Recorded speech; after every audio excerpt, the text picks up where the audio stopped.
Hello everyone, and thanks for watching Edupedia World videos. In this video, we'll discuss solutions to the 2016 JEE Mains Physics question paper. Let's look at question 27.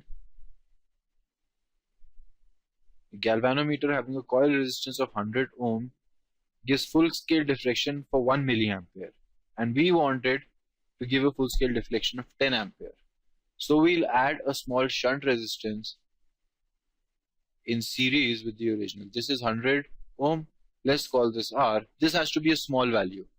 This will be a small value so that when you have 10 ampere going, you only want 1 milliampere through the galvanometer. This side has 1 milliampere and most of the current goes in this direction. So this has to have a very small resistance.